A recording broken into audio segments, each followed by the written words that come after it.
Nós vamos passar a ministração da palavra e eu quero que você abra, por favor, a sua Bíblia no Evangelho de João, no capítulo 2, e eu quero ler com vocês do versículo 1 até o versículo 11. Esse texto vai ser não apenas o nosso ponto de partida, vai ser o nosso trilho de reflexão e de aplicação prática da palavra de Deus essa noite. Evangelho de João, capítulo 2, de 1 a 11. Eu vou ler hoje na Almeida Revista e Atualizada. O texto diz assim: 3 dias depois, houve um casamento em Caná da Galileia, achando-se ali a mãe de Jesus. Jesus também foi convidado com os seus discípulos para o casamento. Tendo acabado o vinho, a mãe de Jesus lhe disse: eles não têm mais vinho. Mas Jesus lhe disse: mulher, que tenho eu contigo? Ainda não é chegada a minha hora. Então ela falou aos serventes: fazei tudo o que ele vos disser. Estavam ali 6 talhas de pedra que os judeus usavam para as purificações, e cada uma levava 2 ou 3 metretas. Jesus lhes disse: enchei de água as talhas, e eles as encheram totalmente. Então lhes determinou: tirai agora e levai ao mestre-sala. Eles o fizeram. Tendo o mestre-sala provado a água transformada em vinho, não sabendo de onde viera, se bem que o sabiam os serventes que haviam tirado a água, chamou o noivo e lhe disse: todos costumam pôr primeiro o bom vinho, e quando já beberam fartamente, servem o inferior. Tu, porém, guardaste o bom vinho até agora. Com este, deu Jesus princípio aos seus sinais em Caná da Galileia. Manifestou a sua glória, e os seus discípulos creram nele. Meu Deus, nós oramos no nome poderoso de Jesus Cristo, suplicando não apenas a inspiração do alto, o mover do Teu Espírito Santo nesse ambiente, que nos leve não apenas a capacidade de entender a Tua palavra, além da razão, com entendimento espiritual, mas também, ó Deus, que seja um ambiente de aplicação prática pela ação do Senhor no nosso íntimo, de despertamento da fé, que seja um ambiente não apenas da ativação da fé, mas dos milagres que ela nos permite acessar. Nós oramos por um ambiente, ó Deus, onde de fato possamos sair daqui não apenas com a certeza do Teu toque, mas com uma forte disposição, determinação de corresponder com o Senhor e andar e viver à luz da Tua palavra. Nós oramos declarando a nossa confiança, dependência no Senhor, e nos antecipamos em Te dar glória, honra e louvor pela certeza de tudo aquilo que o Senhor fará. Bendito seja o Teu nome, nós oramos no nome de Jesus. Amém. Bom, há quase 30 anos atrás, Deus me deu essa palavra que eu vou compartilhar com vocês. Ela tem sido um marco na minha vida, um divisor de águas, não apenas na minha vida familiar, pessoal, no nosso ministério com famílias. Mas antes de compartilhar o que Deus me fez entender nesse texto bíblico, eu gostaria de começar pelo começo, como Deus nos levou a esse entendimento. Então, isso foi em dezembro de 1995. No início de novembro, Kelly e eu tínhamos nos casados, e isso deve ter acontecido logo depois da metade de dezembro. Ou seja, a gente tinha apenas 1 mês e meio de casado. Eu estava nos meus primeiros anos do ministério pastoral, sem muita experiência como pastor, e menos ainda como casado. Só tinha 1 mês e meio de casado. Mas Kelly e eu fomos, na época morávamos em Guarapuava, fomos almoçar com uma família da igreja. Muitas vezes as pessoas nos convidam para almoçar para ganhar um atendimento pastoral junto. Naquele dia era apenas para ser um tempo de comunhão, para estarmos juntos. E, embora nada havia sido planejado, no momento em que chegamos para o almoço, uma situação acabou vindo à tona em relação àquele casal. Nós descobrimos que ele estava vivendo de fachada há muito tempo, que aquele casamento estava falido, acabado. Havia não apenas adultérios múltiplos dos dois lados, as brigas estavam partindo para uma situação assim que já começava, fisicamente falando, a ser perigosa. E eu lembro que a gente talvez não chegou nem a comer. A conversa começou ali logo depois do meio-dia, e quando nós finalmente voltamos para casa, fizemos isso, porque no dia seguinte tínhamos uma viagem pela manhã, não tinha como estender, já era meia-noite. Quando aquela confusão surgiu, nós ficamos tão preocupados que a gente não tinha coragem de ir embora da casa do casal e deixá-los. a gente pensou, eles vão se matar. Quando a gente finalmente foi dormir, né, fomos para casa, Kelly e eu, pesarosos, preocupados com aquele casal, falamos para eles, vocês vão viajar com a gente amanhã. A gente estava indo para o norte do Paraná, sairíamos de Guarapuava para Cornélio Procópio, para fazer o casamento do nosso Marcelo Bonfim e a Josi. Né? Eles casaram um mês e pouco depois da gente e já éramos amigos e estávamos indo para a cidade deles fazer esse casamento. No momento em que a gente foi para casa, a gente já tomou a decisão e falou, olha, amanhã cedo nós passamos a pegar vocês, vocês vão com a gente, que nós vamos policiar vocês de perto, com medo de que a situação realmente piorasse. A viagem dava mais ou menos umas 4 horas de carro, mas parecia uns 40 dias. Porque pensa num ambiente ruim, aqueles dois brigando, discutindo, a gente tentando intervir, ministrar, né? Era uma situação assim, pesarosa. E eu, sem saber o que fazer, eu lembro que eu falei para Deus várias vezes, o Senhor me deu o privilégio de começar meu ministério, né? No ministério itinerante, antes do pastoral, numa época onde havia um grande mover e uma visitação de Deus na nossa nação. Eu não posso dizer que isso era patrimônio pessoal, que era nossa unção, mas eu comecei, né, ministrando em cultos de avivamento e havia uma onda, um mover de curas e milagres impressionante. Então assim, eu já tinha visto tanto milagre da parte de Deus, que difícil para mim não era crer, difícil era não crer no que Deus poderia fazer. Mas quando eu olhei para aquela situação daquele casamento, eu lembro que antes de dormir falei para Deus, se o Senhor arrumar um casamento como esse, eu não duvido de mais nada. Eu falei, eu já vi milagres de cura extraordinários, já vi milagre criativo, o Senhor botar órgão dentro de gente que não tinha. Eu falei, mas honestamente está difícil acreditar que existe uma solução para esses dois. A coisa está feia, mas eu vou lutar com tudo que eu posso. Mas eu sei que tudo que eu puder trazer para isso não é suficiente. A gente precisa de um milagre seu. E se o Senhor fizer, eu nunca vou duvidar da possibilidade de casamento nenhum ser restaurado. Quando chegamos na cidade, eu tenho que pegar um almoço, né? E como era sábado, a família do noivo, no caso o Marcelo, preparou uma feijoada. E eu lembro, a gente já tinha dormido pouco, estava cansado da viagem, pegamos o calor do norte do Paraná, com a feijoada no bucho, numa época em que eu não comia como hoje, né? Não tinha tanta moderação. Então, eu lembro assim que bateu um sono descontrolado.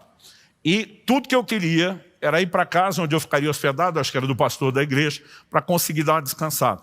Mas na hora de sair, eu lembro que o Marcelo falou para mim, você já sabe o que vai pregar à noite no meu casamento? Eu falei, não sei não. Ele falou, como não sabe? Eu falei, Marcelo, casamento diferente de culto, eu prego 10, 12 minutos, é difícil eu passar disso. Para mim a cerimônia tem que ser rápida, curta, né? Então não adianta nem pensar demais no que eu vou falar para não estender. Eu lembro que ele ficou indignado. Ele falou, eu chamei você porque o povo gosta de ouvir pregar. Eu falei, e para a igreja vou pregar no culto de domingo. Né? Então eles que me ouçam no domingo. Eu não sei o que ele tinha imaginado. Eu acho que ele achou o casamento dele assim, um culto de avivamento. Cura, milagre, batismo do Espírito Santo, salvação. Né? E ele queria assim, ministração longa. Eu falei, não, eu não faço, me recuso. Né? O casamento não é dia disso. E eu lembro que ele ficou assim muito frustrado. Mas ele falou para mim assim, pelo menos me prometo, você vai orar a Deus e perguntar se ele tem alguma palavra especial. Falei, isso eu te prometo. Então, antes do cochilo, por causa da promessa que eu tinha feito, falei para Deus, se o Senhor tiver alguma coisa especial para esse casamento, eu estou aberto e receptivo. Eu falei, mas ontem eu fiquei fazendo hora extra para o Senhor. Eu estou com sono, então vou dormir. Tua palavra diz, aos seus amados o Senhor dá enquanto dorme. Então eu falei, eu não vou nem me ocupar de me preocupar com isso. Se o Senhor quiser, aproveita enquanto eu durmo. É aquele tipo de oração que eu acho que foi mais para desencargo de consciência, do que esperando que acontecesse o que aconteceu. Mas, naquele cochilo da tarde, eu posso dizer a você, como os profetas do Antigo Testamento falavam, veio a mim a palavra do Senhor. Eu não estou dizendo da palavra, né, que se tornou parte da Escritura, mas enquanto eu dormia eu tive um sonho, honestamente eu não me lembro de quase nada do aspecto visual. Aliás, eu costumo dizer que meu sistema de vídeo parece não funciona muito bem, mas o de áudio, eu lembro exatamente o que aconteceu. Havia uma pessoa que ela me explicava esse texto de João capítulo 2. E o que eu quero compartilhar com vocês hoje é simplesmente a réplica daquilo que me ensinaram. Eu lembro que numa das primeiras vezes que eu preguei, foi depois disso que eu passei a contar essa história, alguém falou, pastor, que mente brilhante. Eu falei, mente brilhante, coisa nenhuma. Dei Ctrl+C, Ctrl+V, né? Copiei e colei. Eu lembro que a hora que eu acordei daquele sonho, eu puxei um pedaço de papel e rascunhei. E naquele dia eu quebrei meu recorde. Foi talvez o casamento que eu mais falei. Acho que foram 22 ou 23 minutos. Acabei não conseguindo, por mais que resumisse, ficar nos 15. Hoje, como não é um casamento, estou sem pressa. Já marcamos a reunião mais cedo para que você não tivesse pressa. Então, não vou fazer promessa nenhuma sobre o tempo. Mas foi nesse ambiente que Deus me deu esse desenho. E antes de compartilhar o desenho em si do que nós vamos repartir, né, eu quero só te encorajar, né, a procurar, enquanto ministramos, filtrar os princípios. Talvez você esteja vivendo um momento de necessidade, talvez não. No dia em que eu ministrei aquilo no casamento do Marcelo, ele não parecia estar precisando disso. Anos e depois, ele e a Josi viveram uma grande crise, quem conhece o testemunho dele sabe, e foi justamente a decisão que tomaram de sentar para assistir aquele vídeo e de lembrar tudo que Deus tinha falado, que os inspirou para acreditar e viver a restauração deles. A palavra que eu liberei naquele dia foi o ponto de partida da restauração daquele casal que nos acompanhou. Eles não apenas foram restaurados, eles passaram a ministrar casais e restaurar muitos outros casais. Assim como Marcelo e Josi, depois do seu testemunho também, passaram a replicar isso na vida de muita gente. Eu não sei te dizer nesses 30 anos, quantos casamentos, pela graça, bondade de Deus e para a glória dele mesmo, nós vimos experimentar intervenção sobrenatural. Gostaria de dizer que foi todo mundo, mas nem todo mundo quer andar no trilho que normalmente nós propomos. Alguns querem apenas alguma intervenção de Deus instantânea usando a lei do menor esforço. Eles gastaram anos estragando o matrimônio, mas eles querem que Deus resolva em segundos, sem que eles sequer participem muito. E normalmente não funciona assim. O que eu tenho aqui não é uma fórmula instantânea para você, mas é um trilho de princípios bíblicos que pode e com certeza vai te ajudar. Então, no momento em que eu tive o sonho e a pessoa falava desse texto, ela me chamava muito a atenção para a afirmação que está no versículo 11. Com este, deu Jesus princípio. Outras traduções, né, usam a palavra deu início. Essa palavra significa começo, origem, né? A primeira pessoa ou coisa numa série. Em outras palavras, esse é o primeiro milagre que Jesus operou no seu ministério. E aquela voz dizia, você diz que crê para todo tipo de milagre, porque já viu curas e milagres de toda sorte, mas que não tem fé para um milagre no casamento desse casal que você está, né, levando na viagem com você. Ele dizia, é importante que você perceba que o primeiro milagre de Jesus não foi um milagre de cura, não foi de multiplicação de alimento, não foi de libertação. O primeiro milagre de Jesus foi operado dentro de um casamento. Ele disse, isso não está registrado na Escritura à toa. Romanos 15:4 diz que tudo quanto foi escrito, para nosso ensino foi escrito. O apóstolo João termina o seu evangelho dizendo que se todos os milagres que Jesus operou fossem registrados, nem no mundo inteiro caberiam os livros. Ele diz, mas esses foram selecionados. Ou seja, o que nós temos nos evangelhos é a seleção, uma pequena seleção de incontáveis milagres. Ele diz, esses foram selecionados para que vocês creiam. Ou seja, não é apenas um relato histórico. É algo que tem o poder de produzir no meu e no seu coração fé. Fé para quê? Não apenas para sabermos quem Jesus é, mas para sabermos também aquilo que ele faz. E Hebreus capítulo 13, verso 8, diz que Jesus Cristo é o mesmo ontem, hoje e o será para todo sempre. O mesmo Jesus que curou os enfermos nos dias do seu ministério, andando pelas praias da Galileia, continua curando enfermos hoje em dia. O mesmo Jesus que realizou esse milagre, vamos compartilhar num casamento, continua realizando esse tipo de milagres hoje. Mas a informação que aquela pessoa me dava. Outro dia alguém falou, pastor, o senhor acha que era um anjo? Eu falei, não sei. A pessoa que falou comigo não se apresentou, né?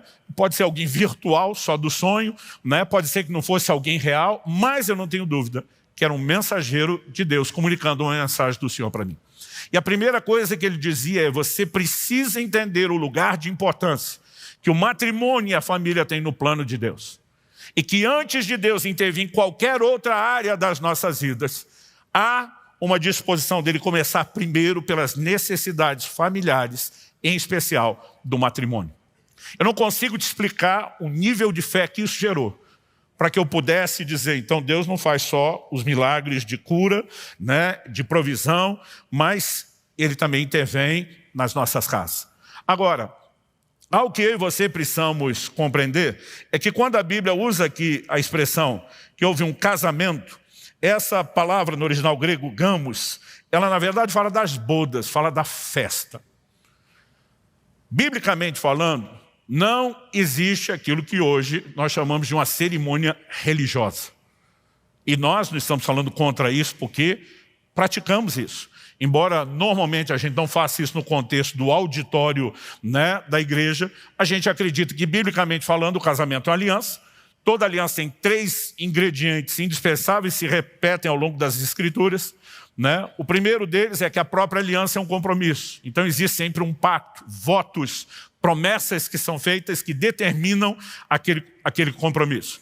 A segunda é que normalmente se trocam presentes como um selo da aliança e um lembrete daquilo. Então, parte da razão, porque seguimos a cultura de usar, né, no dedo um anel, é por esse significado da troca de presentes que é bíblico. E normalmente a aliança era feita diante de testemunhas. É por isso, normalmente, marido e mulher não se unem sozinhos e eles têm que fazer isso diante de testemunhas. As testemunhas não são só os convidados. A Bíblia diz em Malaquias 2,14 que Deus foi testemunha, né, da aliança entre o homem e a mulher da sua mocidade. Aliás, várias vezes na Bíblia, ao confrontar pessoas que deixaram o casamento ruir, Deus vai usar a expressão, a mulher da mocidade, o amigo da sua juventude. Basicamente o que Deus está dizendo é, espero de vocês, não apenas a empolgação amorosa, regada a uma disposição hormonal alta, de quando vocês se conheceram e passaram a viver juntos. Deus está dizendo, eu espero que vocês não baixem o nível. Eu espero que vocês não apenas mantenham ou melhorem isso. Então não há só uma expectativa de Deus, de que o casamento possa ser algo abençoado, duradouro, empolgante, né? Regado a amor, não necessariamente a ideia de amor romance padrão de Hollywood, porque isso não é bíblico. Né? O amor não é um sentimento que é despertado fora do seu controle. O amor bíblico é uma decisão. E a partir do momento que é uma decisão e que nós temos recursos de Deus, Romanos 5,5 diz que o amor de Deus é derramado em nossos corações pelo Espírito Santo. Então é possível viver uma vida de um amor muito mais saudável, muito mais profundo e duradouro do que a versão hollywoodiana de amor. Mas nós não podemos negar, gente, que o casamento ele é um desafio. Não apenas um casamento. Outro dia alguém falou para mim, pastor, o casamento é difícil demais. Eu falei, não é o casamento. Todo relacionamento é difícil. Se só o casamento fosse difícil, então só marido e mulher tinham problema, pai e filho não. Os irmãos não teriam conflito. Né? Na verdade, você não precisa nem ser família. Eu, antes de casar, dividi um apartamento enquanto solteiro, né, com outro pastor amigo. Cada um tinha seu quarto, separado, seu canto, mas a gente discutia quase todo dia. Não era discussão de briga, no sentido de indispor, mas a gente era diferente em tudo. Pastor, um era organizado, outro bagunçado, antes fosse. Mas na área que um era organizado, o outro era bagunçado, vice-versa, opiniões. Agora, qualquer relacionamento será desafiador e vai exigir que eu e você tenhamos que morrer para o nosso próprio egoísmo. E mais do que aprender uma arte relacional, nós precisamos entender que o mesmo Deus que colocou diante de nós certos desafios, Ele também colocou recursos para que os desafios sejam superados, senão Ele seria injusto na sua expectativa. Então, diante desse desenho, né, nós temos aqui não apenas um casamento acontecendo, mas a Bíblia mostra que uma das primeiras afirmações aqui é que acabou o vinho. Isso significa não apenas que a festa seria interrompida, frustrada, mas aquela pessoa que me explicava essas coisas dizia, existem vários símbolos, figuras simbólicas nesse texto. E ele falou, o vinho é uma delas.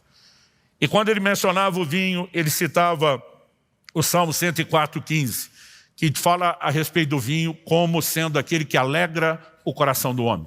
O vinho, como figura bíblica, é um dos símbolos do Espírito Santo, que claramente a Bíblia diz, traz alegria para o nosso coração. Mas ele não fala só dessa alegria espiritual. De uma forma geral, ele é figura de alegria.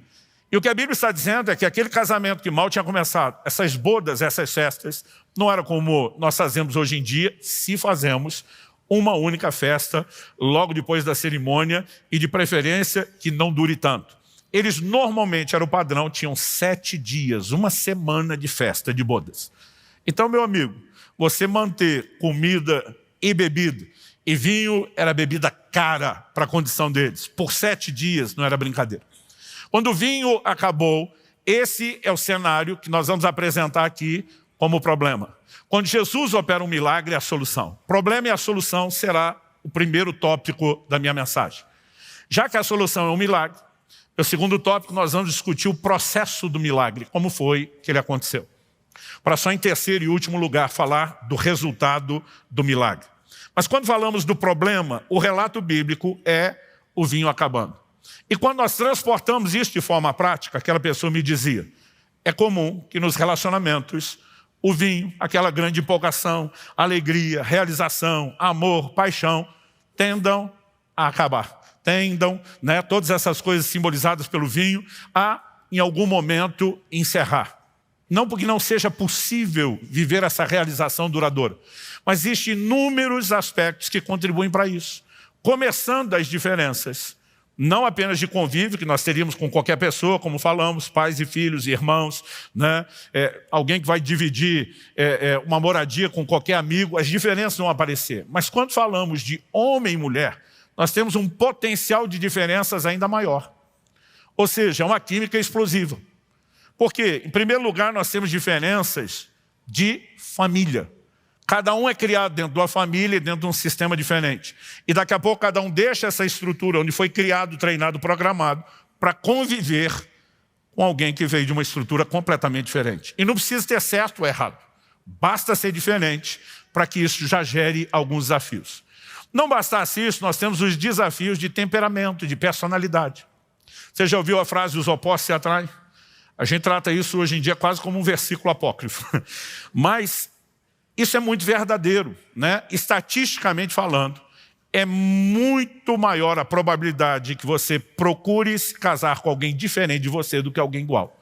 O problema é que no início, o que nos leva a procurar alguém diferente é porque a gente vê que o outro tem virtudes que a gente não tem. Mas o problema é que a gente só descobre depois que ele também tem defeitos que a gente não tem. Mas você normalmente descobre os defeitos que não tem depois, com o convívio. No início aparecem as virtudes. E essas diferenças vão trazer um desafio ainda maior. Não bastasse as diferenças de criação, as diferenças de temperamento, nós ainda temos as diferenças do jeito de ser de homem e mulher. Gente, fisiologicamente falando, homem e mulher têm diferenças enormes, né? Eu li alguns livros de um casal australiano que vai apresentando estudos clínicos mostrando essas diferenças, desde questões, né, hormonais, isso falando até a respeito de como o cérebro funciona. Eles são muito diferentes. Então, a gente vai ter somado a tudo isso essas diferenças. Então, vamos falar um pouquinho das diferenças. Por exemplo, ambiente de criação. Kelly e eu voltamos à lua de mel, fomos fazer a nossa primeira compra no mercado. Gente, que momento gostoso, romântico. Esperei aquilo a vida inteira para fazer a primeira compra com a minha esposa. Mas quando voltamos, eu lembro que estou tirando as compras que eu mesmo carreguei para dentro e já ajudando Kelly a guardar. E eu peguei o vinagre e guardei na geladeira. Minha esposa daqui a pouco vai lá, tira o vinagre da geladeira e põe no armário. Eu falei, por que você tirou o vinagre da geladeira? Falei, porque não precisa ficar na geladeira, ele não estraga. Eu falei, mas eu gosto dele na geladeira. Ela falou, por que você gosta dele na geladeira? Eu falei, porque eu gosto da salada geladinha. Ela falou, meu amor, você gosta da limonada gelada. O limão e a água ficam na geladeira, o açúcar não precisa ficar. Por que o tempero da salada também tem que estar gelado? E às vezes quando a gente perde a razão no argumento, a gente apela.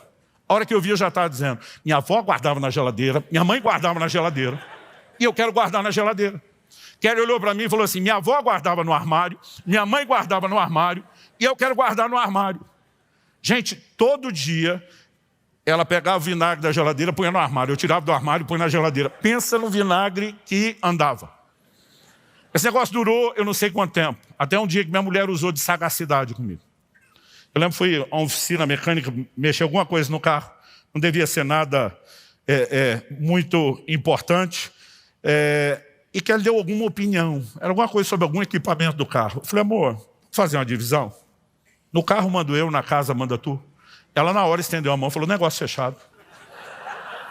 Eu devia ter pensado, mas eu dei a mão depressa. A hora que eu dei a mão e selei o acordo, ela falou, e minha primeira decisão, como quem manda em casa, o vinagre vai para o armário.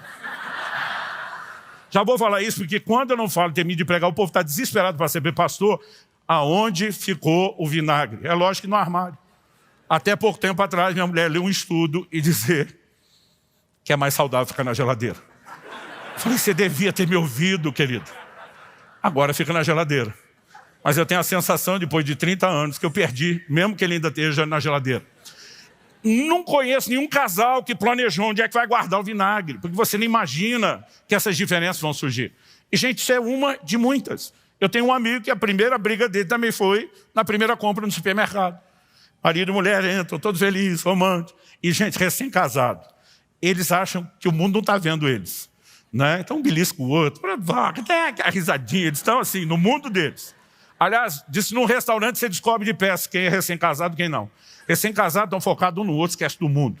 Aqui estão casados há mais tempo, prestam atenção em todo mundo e às vezes não reparam um no outro. Então, os dois estavam lá naquele clima, de repente entraram no corredor que tinham o óleo, ou os óleos. Né? Eu falei primeiro no singular para você não achar que eu estava falando do órgão da visão. Quando entraram, o carrinho para no meio, um sai para um lado numa prateleira, o outro sai na outra. Um volta com óleo de soja, o outro com óleo de milho. Ele vê a mulher com óleo de milho e fala, o que é isso? Ela falou, óleo de milho. Ele falou, minha mãe a vida inteira cozinhou com óleo de soja. Ela falou, a minha com óleo de milho. Ele falou, mas eu prefiro óleo de soja. Ela falou, então pede para sua mãe cozinhar. Aí, irmão, o Satanás já entrou. Confusão. Agora, o que antes de casar combinou que óleo ia cozinhar?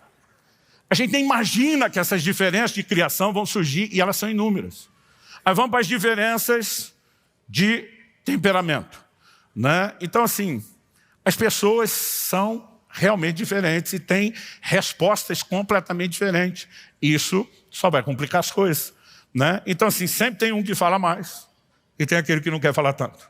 Sempre tem um que é mais extrovertido e tem o outro que é mais introvertido. E essas diferenças, elas vão ainda potencializando quando somos as primeiras. E você tem as diferenças, como eu disse, do jeito de ser do homem e da mulher. Homem e mulher, eles são tão diferentes que eles são assim o oposto. O livro que nos ajudou demais no início do casamento era uma leitura que não era cristã, né? Mas eu recomendo até hoje. Homens são de Marte, mulheres são de Vênus. É uma perspectiva antropológica, sociológica, de comportamento. E o cara usa essa figura para dizer, parece que cada um veio de um planeta diferente, se encontraram aqui e estão tentando, né, fazer funcionar as suas diferenças. Você já viu os homens quando se encontram? Gente, um homem não elogia o outro, não na frente. A gente, quando se encontra, expressa carinho como? Esculhambando. E aí, cabeçudo? E aí, barrigudo? Né? Ô, careca, eu não sei. Gente, não tem. Um homem chegar para o outro e falar, você está lindo. Nunca. Agora, quando um sai da roda, vai embora e não está ouvindo, aí pelas costas a gente fala, gente boa isso aí. Os outros podem crer. Mas na frente nós nunca vamos dizer que ele é gente boa. Por que é que é assim? Não sei, mas é assim. Agora, já viu as mulheres? É o oposto. Quando ela assim, quando você está linda, você que está, emagreceu, blá, blá, blá. A hora que uma sai da roda, engordou. Gente, não tem certo e errado. Os dois elogiam, os dois esculhambam. Só que o homem esculhamba na frente, elogia por trás. A mulher elogia na frente, esculhamba por trás. São diferentes. E quando você soma essas dificuldades, gente, honestamente, eu demorei para entender. Né? Eu dizia para minha mulher, você não toma banho, você tenta se cozinhar a si mesmo com água quente. Mas, fisiologicamente falando, a temperatura do corpo da mulher é mais fria. Né? Ela vai ter dificuldade com isso, vai querer mais coberta na cama, tem elementos que são fisiológicos. Outro dia, a gente estava conversando com casais e normalmente os homens reclamam que a mulher fala demais. Eu falei, gente, para de reclamar da sua mulher falar demais. Porque, fisiologicamente falando, o sistema nervoso que controla a fala da mulher é de 4 a 6 vezes mais desenvolvido que o do homem. Eu falei, você que tem um retardo mental. E aí você reclama que ela fala muito? Ela é que tem que aturar o seu retardo. Os homens ficaram quietos, as mulheres riram, lavaram a alma. Daqui a pouco eu mudei o assunto. Falei, por outro lado, falando da empolgação sexual, a parte lá do hipotálamo, que controla a libido no homem, chega a ser 10 vezes mais desenvolvido que a da mulher. Aí um homem que acho que estava com a mágoa do que eu tinha falado, levantou e falou, quem é o retardado agora? Mas essas diferenças estão aí, e nós vamos ter que achar jeito de lidar com isso. Via de regra, salvo exceções, lá em casa eu falo mais que a Kelly, exceção, não é regra. Né? Salvo exceções, a mulher vai falar mais, o homem vai falar menos. O homem vai estar mais empolgado, por avivamento. A mulher, principalmente, dependendo da fase do mês ou da vida, né? A situação hormonal, só Jesus sabe o que pode acontecer. E a gente entende que quando você soma isso tudo, essas diferenças, elas podem comprometer o vinho. Mas há uma solução que nos permite não ver o vinho terminar. Então, apesar de haver desafios, e de fato o casamento tem desafios e pode ser problemático, Deus não criou essas diferenças à toa. A Bíblia diz assim, como ferro com ferro se afia, assim o homem é o seu amigo. Qualquer relacionamento, as diferenças podem nos afastar ou podem nos aperfeiçoar. A gente tomou a decisão desde o início. Nós queremos crescer nas nossas diferenças e nós precisamos da solução. Qual a solução? A Bíblia diz que Jesus foi convidado para o casamento. Gente, se nós queremos ver o casamento funcionar, o próprio Jesus, quando vai falar do casamento, em Mateus 19, ele diz, vocês não leram que desde o princípio, Deus fez homem e mulher, e diz, deixará o homem, seu pai e sua mãe, se unirá. Ele volta lá no primeiro casamento para apresentar como modelo. Agora, quando você volta lá no primeiro casamento, o que é que você vê em Adão e Eva? Quando Deus cria e estabelece o primeiro casal no jardim, a Bíblia diz que Deus os visitava diariamente. Eu brinco até hoje que Deus não respeitou nem a lua de mel do casal. Todo santo dia ele estava lá. Não estava o dia inteiro, eles tinham sua liberdade, mas ele estava lá, o que ele estava dizendo? Eu quero ser parte do relacionamento de vocês. Isso foi algo que Kelly e eu pudemos entender cedo. Eu vi sobre isso, né, naquele sonho. Eu lembro quando fizemos a nossa lista de convidados para o casamento, juntando as listas dos dois lados, nós tínhamos lá todo mundo que a gente lembrou que queria honrar e entregar o convite. O casamento acabaria sendo uma cerimônia aberta, mas aquela coisa de querer honrar essas pessoas. Eu lembro que chegou o dia que os convites estavam prontos, e aquele mesmo, minha esposa sempre teve uma letra artística muito legal, ela falou, eu mesmo quero escrever e endereçar. Então nós marcamos um dia onde, enquanto conversávamos e planejávamos outras coisas, ela estaria endereçando lá os envelopes. Quando pegamos a pilha e a lista, eu fiquei de olho. Quem ela vai botar primeiro, os pais dela ou o meu?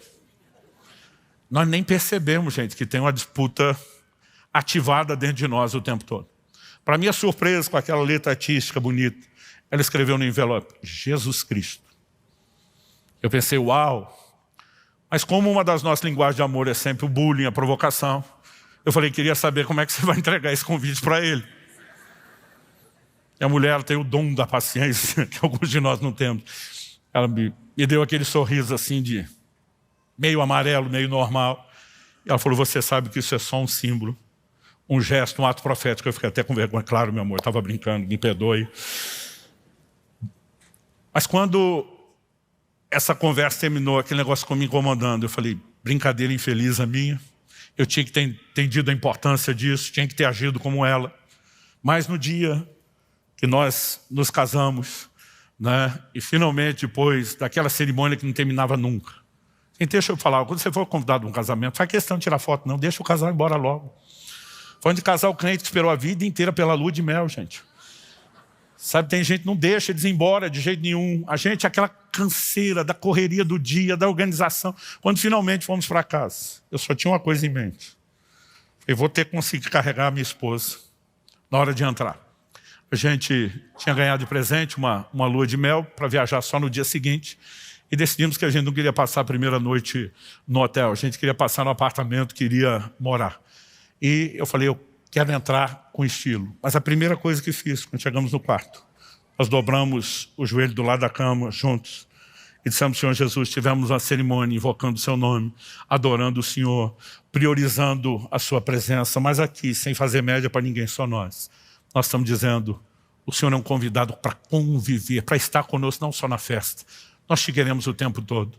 Nós queremos um casamento onde o Senhor seja Senhor.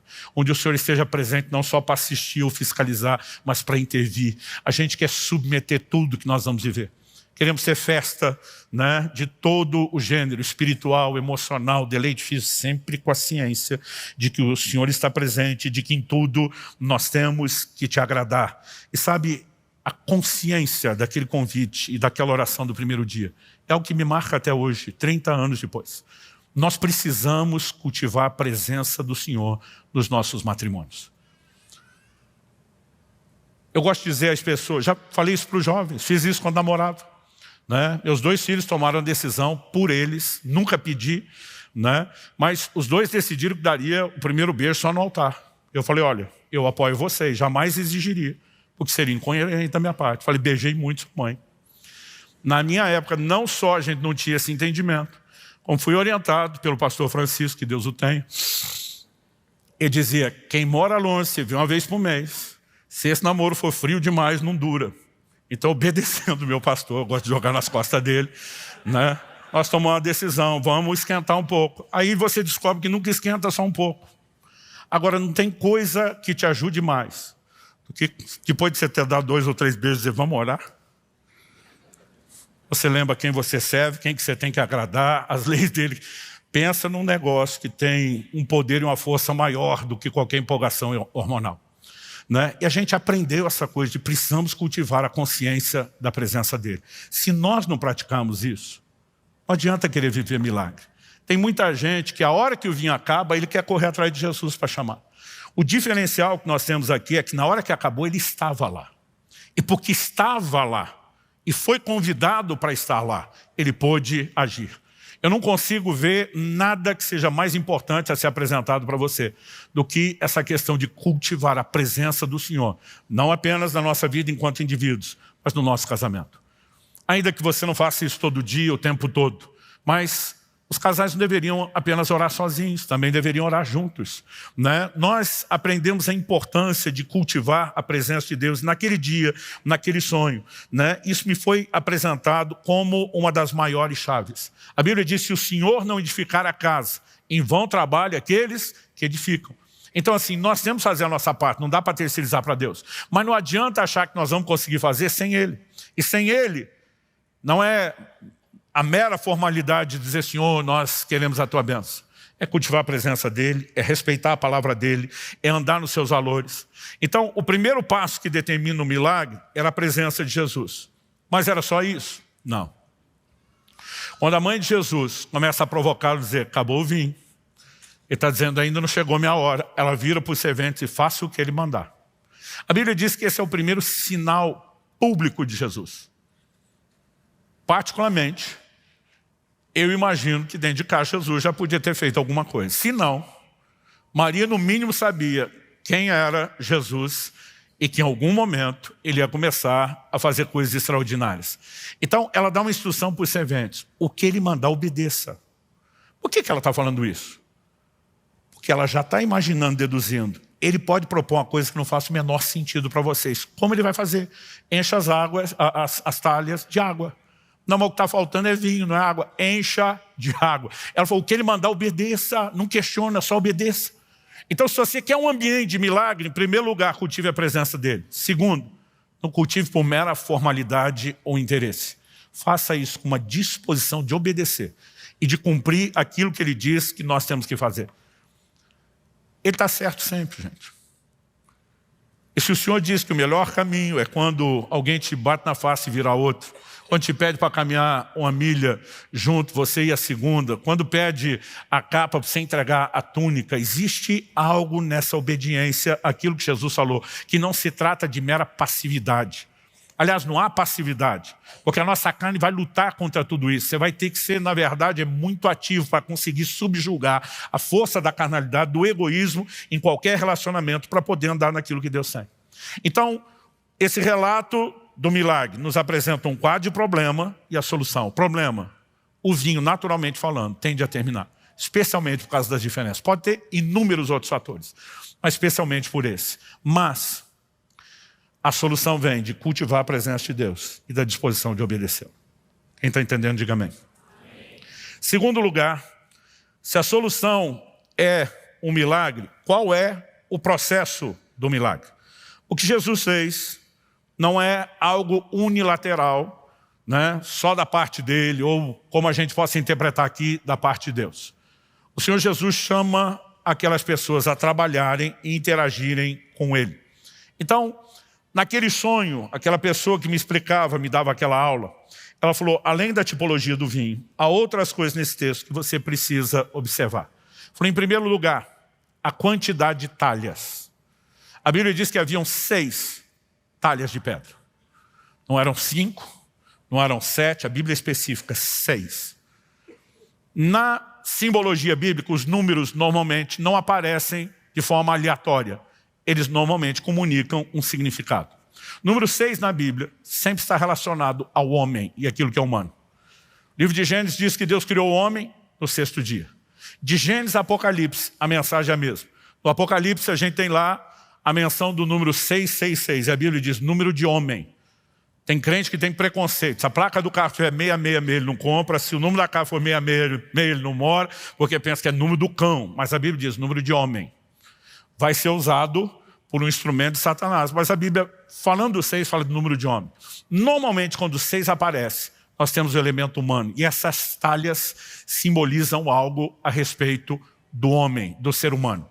Dito isso, além de falar do número 6, a pessoa no sonho me chamava a atenção, para o fato de que as talhas eram de pedra. E aqui nós temos um outro elemento interessante. Porque quando o próprio Jesus é consultado em Mateus 19 a respeito do assunto divórcio, ele vai responder o seguinte. Ele diz, olha, desde o início, Deus diz, deixará o homem seu pai e sua mãe, se unirá a sua mulher. E ele termina dizendo, e o que Deus uniu, não separe o homem. Porque a pergunta que fizeram é lícito divorciar por qualquer motivo. Eles não foram perguntar a Jesus se era lícito divorciar. Porque na lei de Moisés havia uma permissão para o divórcio. Então eles queriam saber se o divórcio podia acontecer por qualquer motivo. E haviam 2 escolas rabínicas de pensamento muito diferentes. Então eles querem saber que partido Jesus vai tomar. Primeiro Jesus diz, o plano de Deus não é a separação. Aí eles perguntam, então por que Moisés permitiu? E diz, Moisés os permitiu por causa da dureza do vosso coração. E diz, mas não foi assim no início, antes da lei de Moisés. E ele deixa claro na resposta, não será assim daqui para frente. Ao que você precisamos entender que antes de Cristo, as pessoas não nasciam de novo, não viviam a transformação que eu e você podemos viver hoje.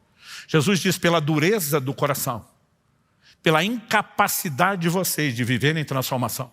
O livro de Hebreus cita repetidas vezes que a lei não podia aperfeiçoar aqueles que prestavam culto. Então ele diz, Moisés permitiu, em caráter de exceção, pela dureza do coração. Mas desde a velha aliança, havia promessas dizendo, como no livro de Ezequiel, eu vou tirar de vocês o coração de pedra. Eu vou colocar dentro de vocês um coração de carne.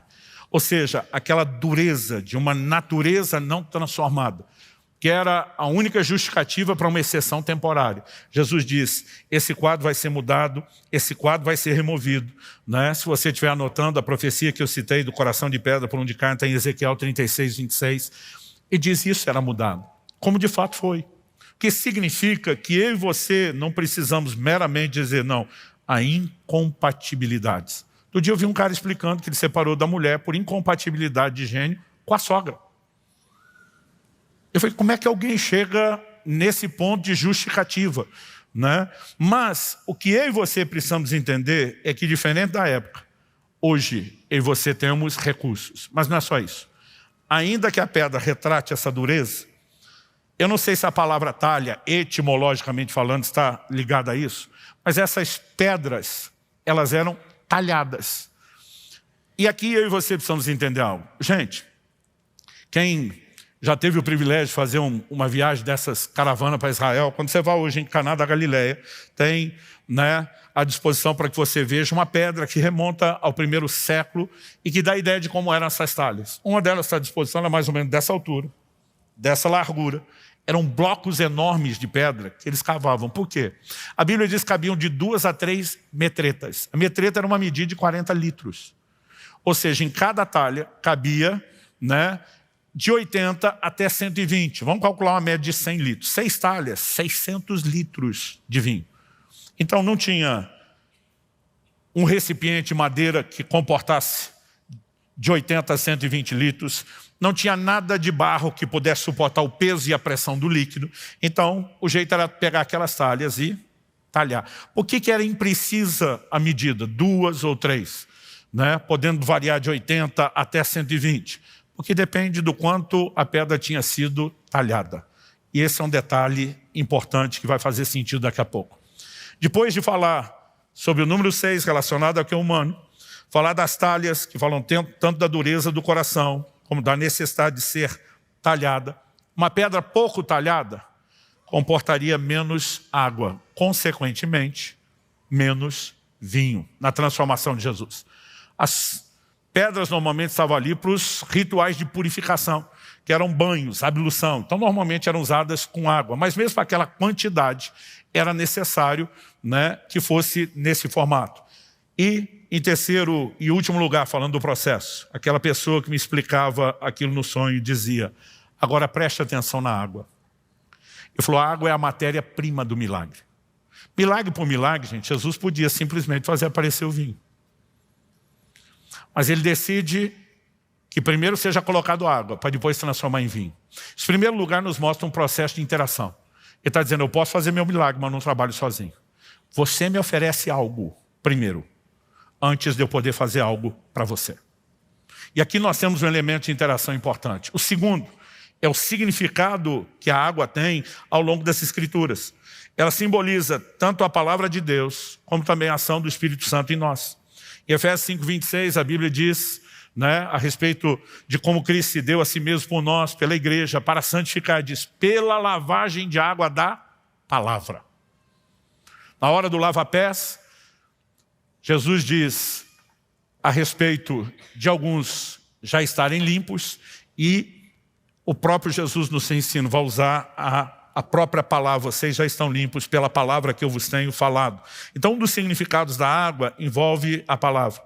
Mas em João 7, nos versos 38 e 39, Jesus diz: quem crê em mim, como diz a Escritura, do seu interior fluirão rios de água viva. O verso 39 explica: isso ele disse a respeito do Espírito Santo que haveriam de receber aqueles que nele crescem. Então agora vamos para a estrutura humana. Nós somos limitados. Nós somos seres carnais, egoístas por natureza, né? A maioria de nós, gente, o tempo todo está disputando aquilo que é do nosso interesse. A Escritura diz que nós temos que levar em conta não o nosso interesse, mas o do outro. Quando a gente entra no casamento, você tem tanto deveres como direitos. Os seus direitos são os deveres do outro, do cônjuge. Mas os direitos dele são os seus deveres. Você já percebeu que a gente nunca briga pelos deveres? Ah, eu não fiz isso que eu deveria ter feito da forma correta. Me perdoa. Não, eu errei mais do que... Ninguém briga por isso. A gente não briga pelas nossas faltas. A gente sempre está cobrando o que o outro deveria ter feito. Mas o casamento tem as duas coisas. E a Bíblia diz: cada um paga. A mulher paga o seu marido que é devido. O marido paga a esposa que é devido. Todos nós temos deveres. Mas quando a gente vai para o relacionamento, existe uma dinâmica de egoísmo dentro da nossa carne, que precisa morrer. A pedra precisa ser talhada. Quanto mais a gente se deixar ser trabalhado por Deus, mais água pode caber nela. Agora, se você se deixa trabalhar pouco, pouca água. Se você se deixa talhar muito, mais água. Mas o que é água? A gente tem que estar cheio da palavra e do Espírito Santo. Esperar pelo menos um amém de um ou outro. Não precisa ser todo mundo. Vocês podem ir alternando. Mas, gente, o apóstolo Paulo escreve, Colossenses capítulo 3, habite ricamente em vós a palavra de Cristo. Um crente que está cheio da palavra, e um crente que está cheio do Espírito Santo, que Jesus disse que nos faria lembrar a palavra, ele vai ter algumas dificuldades na dinâmica de conflito. Eu já tive momentos, né, de estar lá conversando com a minha mulher, e ela várias vezes depois da gente ter casado disse: eu devia ter feito um curso de direito para me preparar com as discussões para você.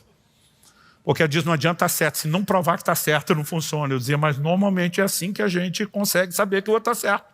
Então tudo eu queria argumentar, e que ele nunca gostou disso. Mas às vezes ela preferia não discutir, mas ela ia para o disque denúncia. Ela ia para o quarto, dobrava o joelho e dizia assim: ó, eu não consigo convencê-lo. Mas meu marido pode ser teimoso o que for. Ele é sensível ao Senhor. E se o Senhor falar com ele, vai funcionar. E às vezes eu estava no meu momento de oração. E Deus falava algumas coisas comigo, deixava claro, ia lá e dizia: você foi para o disque denúncia? Ela dizia: fui. Eu dizia: dessa vez ele está do seu lado. Não significa que em alguns momentos ele não estará do meu. Mas sabe, você pode viver uma dinâmica completamente diferente. Há momentos onde você pode estar no meio de uma discussão, o Espírito Santo diz, por que você está indo por aí? Os textos da palavra começam a brotar e diz, por que eu estou andando nesse caminho? Gente, não tem como um crente ser cheio da palavra do Espírito Santo e a carne reinar e prevalecer. Agora, normalmente, nós estamos vivendo um ambiente de confusão e carnalidade, porque não nos enchemos da palavra do Espírito Santo como deveríamos. Você quer milagre? Você vai ter que botar água primeiro. Depois que você encher, e a Bíblia diz que ele mandou encher, e eles encheram totalmente. Até a tampa a gente iria. E depois de estar cheio, ele transforma aquilo em vinho. Então, esse entendimento do processo, o Senhor me diz, você não vai ver esse casal que você carregou com você na viagem, ele falou isso no sonho, voltar com tudo instantaneamente arrumado. Mas se você levá-los a um processo de se deixarem ser talhados, instruí-los sobre isso, como nunca fizeram, e os discipular de perto, se você os levar a um processo de se encherem do Espírito e da palavra, através dessa matéria-prima, eu vou poder trabalhar na vida deles.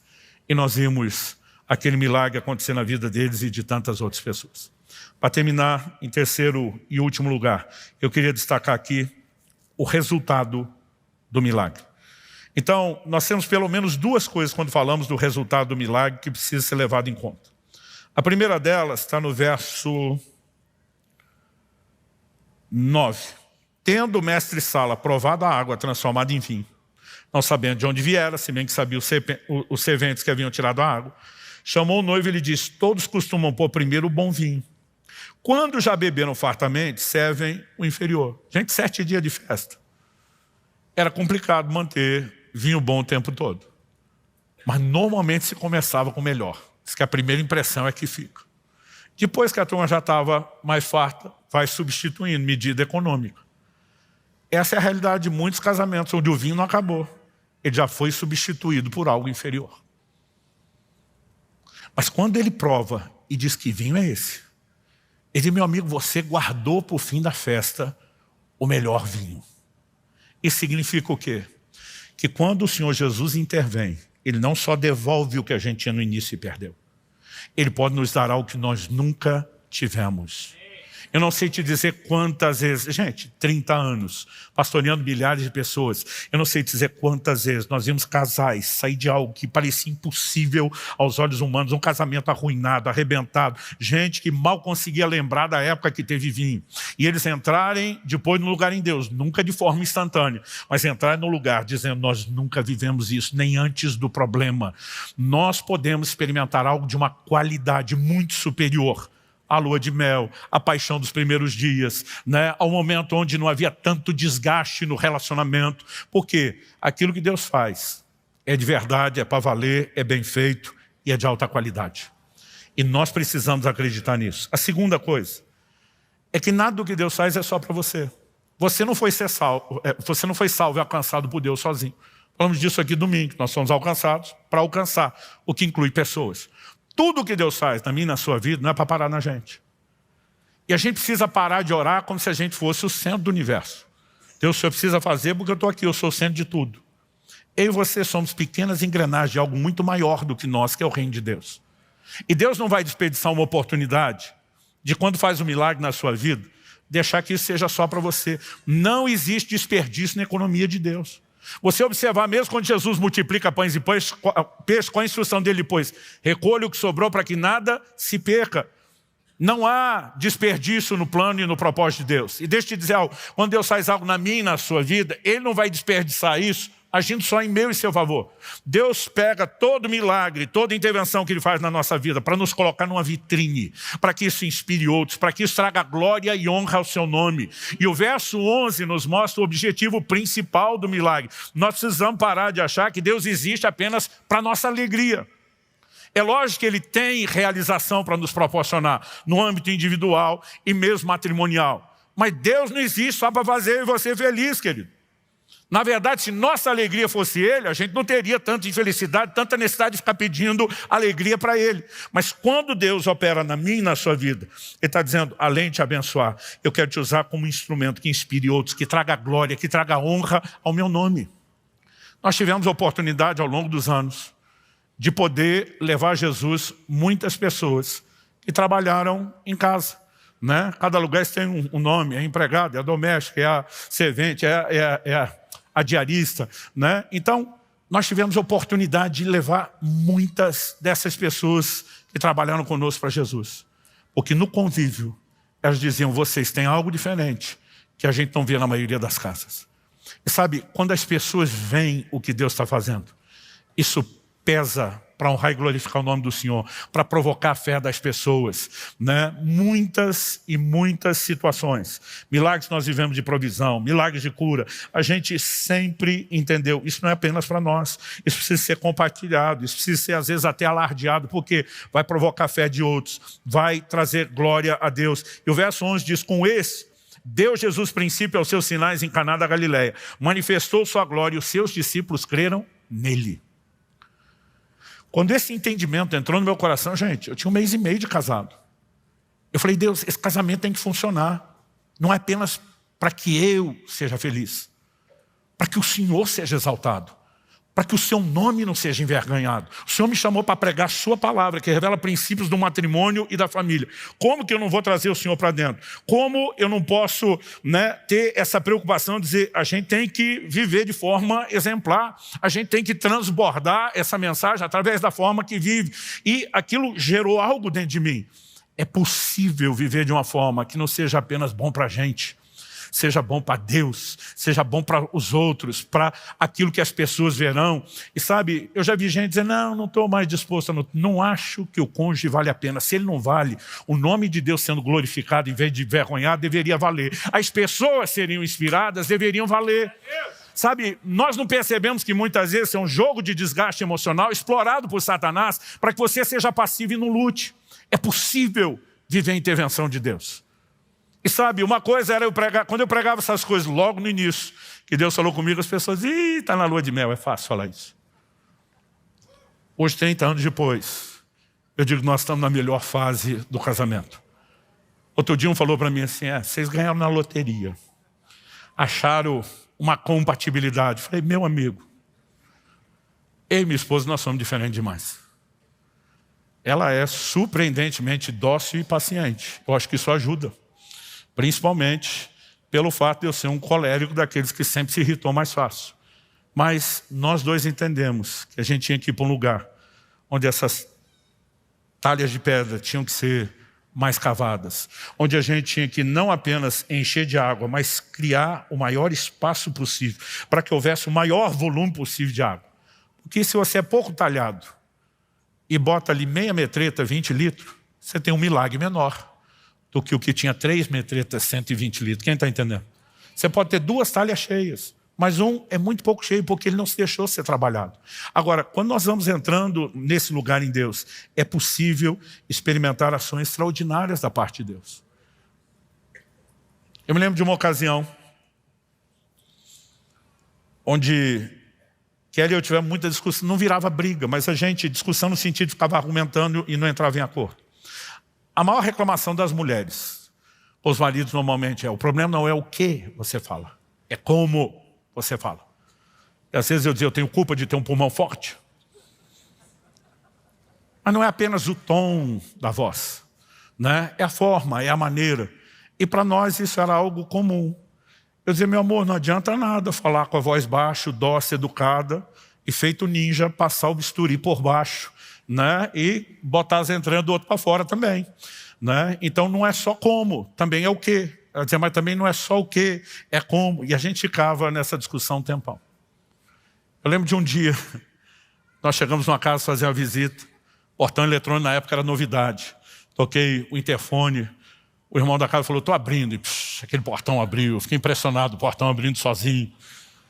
Aí um cachorrinho, filhotinho da casa, fugiu para a rua. Eu catei o bichinho antes que fosse atropelado. Mas era fofinho. A família estava longe, abriram o portão, ainda não tinha chegado. Aproveitei o momento, estava só eu e a Kelly e o cachorrinho. Falei, você é uma bolinha de pelo tão fofa. E comecei a esculhambar o cachorro, mas com um jeitinho bonito de falar. Minha mulher falou, pode parar que eu estou entendendo onde você vai. Eu falei, amor, é só o que, como fala. O que fala faz toda a diferença também. Não tinha jeito da gente resolver esse negócio. Mas um dia minha esposa, Eu falei de uma forma acertada, sábia. A gente tinha um problema para resolver, porque além de marido e mulher, a gente trabalhava junto. E Kelly tinha tomado a decisão no departamento dela, que resolveu o problema do departamento infantil, mas criou problema para outros 3. Ela tomou a decisão sozinha, sem o presbitério. Falei, meu amor, nós estamos indo para a reunião. E lá, eu não sou o seu marido, eu sou seu chefe. Eu vou ter que corrigir o que você fez. Não leve no pessoal. Lembre que eu amo você. Mas eu vou ter que tocar no assunto na reunião e resolver o problema. Ela falou, que bom você falar isso antes, me preparar e fazer isso com tanto jeito dessa forma. Você podia fazer isso sempre. Ela falou, aliás, antes de corrigir, me ajudaria muito se você me elogiasse. Quando ela falou isso, eu já perdi a paciência. Foi quando eu elogio você, eu não boto uma crítica no meio. Raramente você precisa ser confrontado ou criticado. O tempo todo você é louvável. E eu não tempero com algo. E no dia de chamar a atenção, ela falou, me ajudaria muito. Eu olhei para ela e falei, não me peça para praticar essa psicologia barata. Ela sabiamente ficou quieta, mas foi por disque denúncia. Dia depois eu estou orando, estava quebrantado. O momento perigoso é quando você está quebrantado na oração. Eu estava dizendo para Jesus, estou facinho. O senhor pode pedir o que quiser. O Espírito Santo falou comigo, você me acusou de praticar psicologia barata. Falei, nunca. A única vez que falei isso foi uns dias atrás para minha mulher, que queria que antes de eu confrontá-la, elogiasse ela. Ela é elogiada a maior parte do tempo. Me recuso a fazer isso.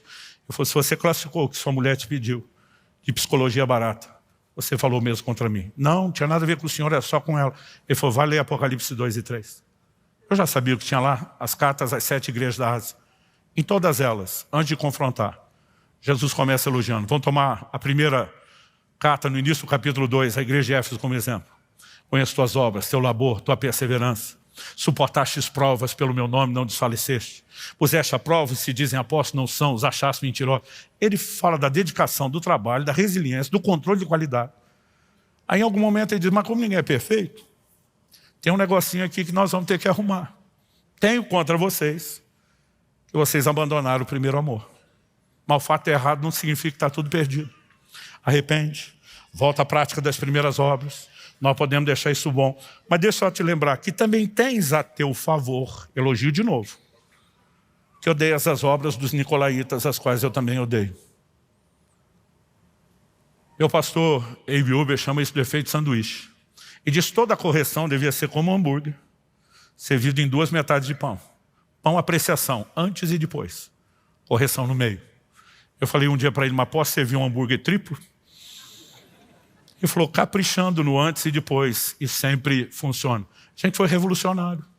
A partir daquele dia eu chegava, meu amor, você é uma mulher tão incrível, tão extraordinária, que eu fico até constrangido de ter que falar o que eu tenho que te falar aqui agora. Não, pode falar, não, é sério. Eu ganhei na loteria. Você é fantástica, você é admirável. Ela dizia, estou pronta. Dizia, meu amor, eu precisava ter feito isso. Ela, pois é, foi mal. Está vendo como você é incrível? Já recebeu de coração aberto, já resolveu. Esse negócio passou a ficar tão fácil, que um dia eu fui elogiá-la por alguma coisa, ela falou, estou pronta, pode falar. Eu falei, falar o quê? Não, você não ia me confrontar? Não, só estava te elogiando mesmo. Por causa de uma direção do Espírito Santo. Eu não sei te dizer quantos conflitos nós deixamos de ter. Agora, quando você está lá com ele o tempo todo, e tem a ajuda dele o tempo todo, dá para ser algo diferente. Gente, potencialmente, todos nós temos nitroglicerina na nossa carne para criar confusão em qualquer relacionamento com qualquer pessoa. Mas quando as talhas estão cheias de água, Deus tem matéria-prima para transformar em vinho. Eu posso te dizer assim, diante de Deus, no temor do Senhor, que a melhor coisa depois de Jesus que me aconteceu foi meu casamento. E por mais que a gente saiba de todos os desafios, a gente tomou uma decisão, nós vamos manter essas talhas bem cavadas, cada vez mais. Nós vamos mantê-las sempre cheias de água. Nós vamos cultivar aquela presença que nós entendemos ser importante desde o início. Porque quando o Senhor está presente, isso faz toda a diferença. Sabe, se você não tivermos o entendimento de que esse Deus faz milagre em todas as outras áreas, começou pelo casamento, dizendo, se tem uma área que me importa, se tem um lugar para onde eu quero começar, é o seu matrimônio, nós não vamos ter fé para buscar a intervenção dele. Mas se nós entendemos a importância que Deus dá, Porque alguns de nós nos achamos refém dentro de uma prisão. Casei sem saber qual era o nível de compromisso. Agora que eu descobri as letrinhas pequenas do contrato que eu não li antes, não posso sair, deu ruim. Tipo, então para a glória de Deus vou sofrer aqui para sempre. Meu querido, se fosse para a glória de Deus ainda valeria sofrer. Mas a boa notícia é que não precisa sofrer. Dá para viver um ambiente de transformação. É lógico que não depende só de um. Há situações, né, onde infelizmente a gente não vê as pessoas cooperarem com Deus, mas a gente tem que lutar mais, a gente tem que orar mais, a gente tem que crer mais, a gente tem que abrir um espaço para Deus fazer. Outro dia alguém falou, pastor, me ajuda. Eu estou perdendo meu casamento, é a coisa mais importante da minha vida. Se o senhor puder jejuar por mim, falei, vou fazer, filho. Era uma quinta-feira, falei, amanhã, sexta-feira eu começo. De sexta a domingo, 3 dias na água. Falei, mas tu vem comigo. Não, pastor, não vai dar como? Não, é que eu estou indo para a praia.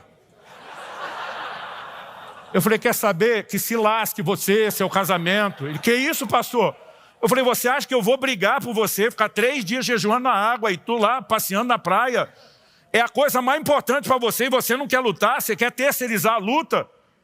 Falei, você quer a lei do mínimo esforço, filho. Provavelmente já foi isso que te encrencou, só vai te piorar. Deus abençoe seu divórcio. Não, pastor, me ajude. Se você vier junto, eu jejuo com você. Senão eu não faço mais. Não vou nem orar se eu não souber que você está orando. Porque as pessoas estão buscando... E depois ainda fala assim, não, mas eu busquei ajuda. Mas se de fato a gente se abrir, nós podemos. E eu posso te garantir, eu vou dizer, e nós veremos muitos milagres em casamentos e famílias, né? Há uma graça de Deus, há uma mensagem que é parte do DNA dessa casa, né? A gente não fala isso esperando apenas que você se esforce, manter, né, as aparências. É lógico que é um momento onde é um esforço, é um desafio, né? Essas diferenças vão continuar presentes. Com o tempo você vai aprender a lidar com elas, mas elas não desapareceram. Mas, gente, quando a gente está cheio do Espírito e da palavra, e se deixando ser talhado, esse ambiente, onde ele é o convidado para estar lá o tempo todo, não só na hora do aperto, vai fazer toda a diferença. Quem está entendendo, diga amém. Vamos ficar em pé. Eu gostaria de orar com vocês. Eu não consigo te explicar o quão importante foi para mim ter entendido isso com 1 mês e meio de casado. Fez muita diferença. Não estava faltando vinho quando eu entendi isso. Mas esse entendimento me ajudou a não precisar deixar o vinho acabar para buscar a ajuda de Jesus depois. Alguns de vocês estão aqui e nós chamamos os solteiros. Porque a melhor hora de se preparar para o casamento é antes de casar, não é depois. E lá você vai descobrir depois que nunca preparou o suficiente e tem que continuar aprendendo e crescendo. Mas a gente deveria procurar entender e aprender essas coisas o mais rápido possível. Quando Israel, meu filho, ficou apaixonado pela Priscila, minha nora, não foi só ele, a família inteira.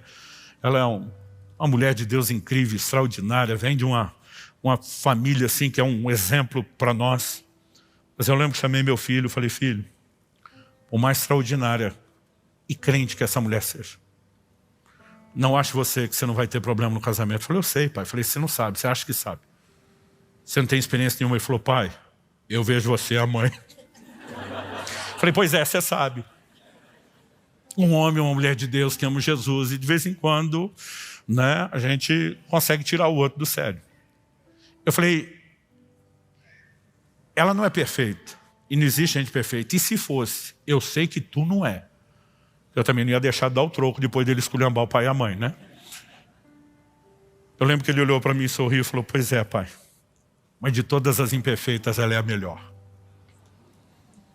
Falei, está no bom caminho, já sabe que tem que trazer Jesus, já sabe com o que vai lidar, né? Mas ele falou, pai, são anos ouvindo você, a mamãe, falar para os casais. Eu tenho certeza que não sei tudo, mas eu não estou entrando tão sem advertência como outros. Eu louvo a Deus por aqueles de vocês, seja aqui, seja por meio dessa transmissão, ou mesmo posteriormente, por meio dessa gravação, que se permitem aprender a entender. Mas alguns de nós, às vezes bate aquela tristeza, porque eu nunca entendi isso antes. Porque eu não soube disso antes. Por que é que eu não aprendi antes?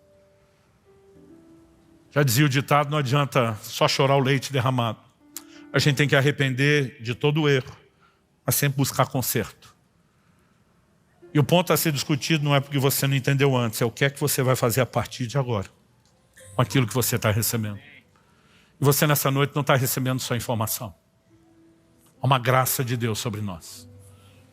Faz tempo que nós estamos planejando essa reunião, até sentir, entender qual deveria ser o momento, o timing da gente ministrar essas coisas.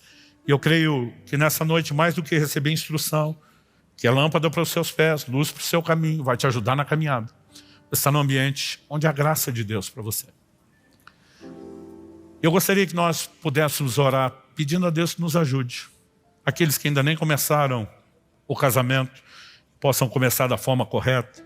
Aqueles que estão no início e talvez, como eu e a Kelly bem cedo, não tínhamos vivido a falta de vinho, apesar de já ter descoberto nossas diferenças e o potencial explosivo da nossa carnalidade somada às diferenças.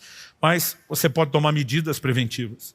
Mas talvez você diga, não, pastor, meu vinho não acabou, mas olha, está no finzinho. Não importa onde está, sempre há espaço para que Deus ache. Mas mesmo que tenha acabado, como foi nesse casamento. Ah, pastor, ali o milagre de Jesus foi salvar a festa.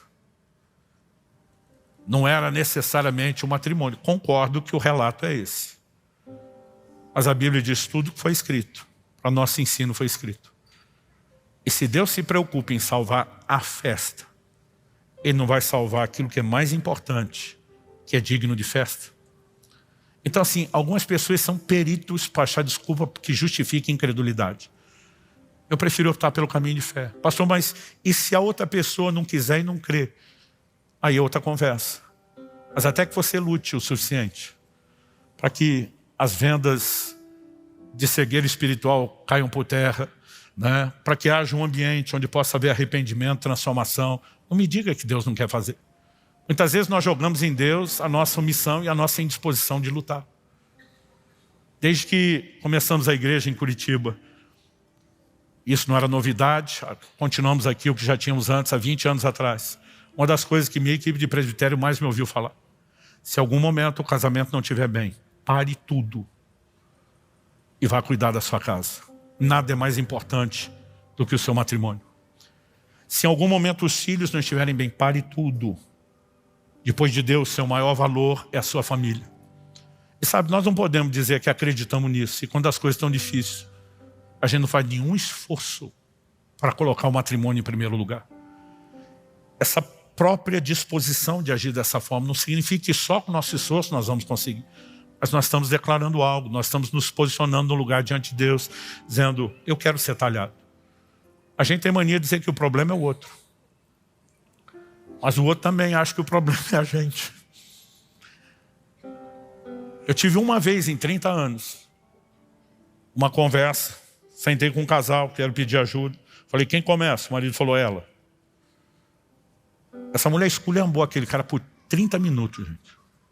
Eu nunca vi alguém bater tanto, expor tanto o marido. Pensei, o que é que vai vir na réplica? Quando ela terminou, eu falei, o que você tem a dizer? Ele falou, nada. Falei, nada? Ele falou, o nosso problema é isso aí que ela falou. O problema sou eu. Essa mulher santa que não merecia alguém como ela na vida, como eu na vida dela. Eu falei, você está fazendo a média com ela? Ele falou, não, é isso mesmo. Gente, eu queria sair dali e soltar fogos. Eu nunca vi alguém dizer, pois é, o problema sou eu. Mas muitas vezes, isso é tudo o que alguém precisa para que Deus possa agir. Ali você não tinha só uma pessoa que estava nem aí para nada. Ele tinha entrado num lugar de consciência. O meu problema, eu enxergo com clareza na frente do espelho. Eu preciso me deixar ser trabalhado por Deus. E sabe, não existe casamento que não possa ser recuperado se nós praticarmos esses princípios. Agora, sem oferecer matéria-prima, sem se deixar ser cavado, insistindo em manter coração duro, nós não vamos ter milagre. Mas se vivemos milagre, não vai ser bom só para nós. Deus será glorificado. Pessoas serão encorajadas, a fé delas, né, será provocada e elas vão poder crer, porque elas vêm funcionando o Deus que nós anunciamos. Eu gostaria que você colocasse a sua vida diante de Deus. A menos que a gente tenha alguma direção específica, não vou chamar ninguém à frente. Primeiro, porque a ideia não é expor. Segundo, não é o fato de você vir ou não à frente, que vai mudar. Mas um posicionamento aí onde você está, dizendo: Deus, eu preciso da sua ajuda, eu preciso voltar a cultivar a sua presença, ou passar a fazer isso, não apenas no meu coração, mas na minha casa, no meu matrimônio. Eu preciso, de fato, cultivar a sua presença, eu preciso entrar nesse lugar de entender a importância do que Maria disse: façam o que Ele mandar. Não tem milagre que não dependa da sua obediência a Deus. E nós precisamos entrar nesse lugar. Se está na Bíblia, é para ser vivido. Não, eu até sei que a Bíblia manda perdoar, mas não estou afim. E quer viver milagre? Então, talvez seja o momento da gente dizer: Senhor, eu preciso começar a arrumar isso aqui. Eu tenho um coração mais empedernido do que eu imaginava. Mas o Senhor prometeu trocar o coração de pedra pelo de carne. Eu quero viver esse processo. Eu quero ser cheio do Espírito Santo. Eu quero ser cheio da palavra. Mas isso não vai entrar na sua cabeça por osmose enquanto você dorme. Você vai precisar gastar tempo com a palavra. A palavra é um espelho, ela vai expor nossas falhas, mas também vai mostrar quem nós somos em Cristo, que está à nossa disposição. Vai inspirar a sua fé, que é o ingrediente que nós precisamos. Coloque sua vida diante de Deus. Talvez você diga: pastor, as coisas estão melhores do que nunca, mas tem espaço para melhorar.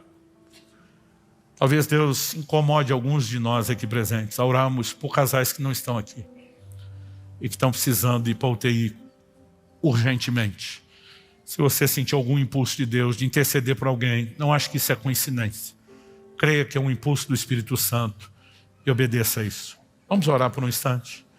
Do seu jeito, da sua maneira. Eu pedi para você ficar em pé porque é hábito. A hora que eu vejo, já fiz. Ora como você achar melhor. De pé, sentado. Ah, pastor, eu quero ajoelhar aqui no meu lugar, né? Pastor, eu sinto a necessidade, quero ir aí na frente, ajoelhar, pode. Eu não vou chamar ninguém, como se vir dependesse disso. Mas que nesses próximos minutos de oração, a gente permita que algo seja liberado do céu sobre a vida da gente. Que haja despertamento, que haja entendimento espiritual, que haja, né, algo mais do que só informação. Você recebe essa palavra? Comece a orar, a falar com Deus. Aí nós colocamos diante do Senhor cada vida aqui presente. Cada matrimônio ou futuro matrimônio aqui representado. Pai, nós sabemos qual é o teu plano e o teu propósito. Que o que Deus uniu, o homem não separe. Mas, ó Deus, nós sabemos que não se trata apenas de não provocar a separação, porque alguns vivem separados ainda que juntos. Nós sabemos que o Senhor quer que cada um viva o seu melhor. E nós oramos por isso, Pai. Nós oramos que o vinho não cesse, que se cessou, que haja intervenção, que haja milagre. E nós oramos não apenas pela manutenção do vinho dos primeiros dias. Nós oramos por aquele vinho novo que é muito melhor do que aquele que já tivemos. Pai, nós oramos por um ambiente de intervenção divina. Nós oramos pelo sopro do Teu Espírito Santo nesse lugar. Nós oramos por um despertamento de fé. Nós oramos por entendimento espiritual. Nós oramos pela aplicação personalizada da Tua palavra que só o Senhor pode produzir dentro de nós. Pai, nós oramos por cada família aqui representada. Clamamos, ó Deus, por milagres que não apenas nos remetam a um lugar de alegria e satisfação, mas que nos levem a um lugar onde mais do que isso, permite que outros sejam despertados a viver no mesmo, que o Teu nome seja honrado e glorificado. Pai, nós oramos por casamentos, matrimônios e famílias que exaltem o nome do Senhor na forma como vivem. E que façam isso não apenas sozinhos, mas principalmente por cultivar a Tua presença e juntamente com ela as Tuas intervenções. Sopra sobre nós. Precisamos da Tua intervenção. Em diferentes níveis, em diferentes áreas, mas nós necessitamos. E nós clamamos o Teu toque, o mover do Teu Espírito. Nós clamamos que aquilo que o Senhor começou aqui agora não termine no final dessa reunião. Nós oramos não apenas que continue, nós oramos que o Senhor de fato aperfeiçoe, aprofunde, intensifique, que isso se torne progressivo para a glória do Teu nome. Nós oramos em nome de Jesus. Estende a Tua mão, Senhor. Toca cada um dentro da sua necessidade. Nós oramos que toda amarra do inimigo seja quebrada. Nós levantamos o escudo da fé contra todo dardo inflamado do maligno. Invocamos o Teu nome e a Tua intervenção. Mas honestamente, Senhor, temos produzido um prejuízo maior para os nossos matrimônios, nós mesmos, do que qualquer ataque do inimigo. Nós queremos nos expor para que o Senhor lide conosco. Nós oramos em nome de Jesus. Em nome de Jesus. Se você crê, concorde, diga amém.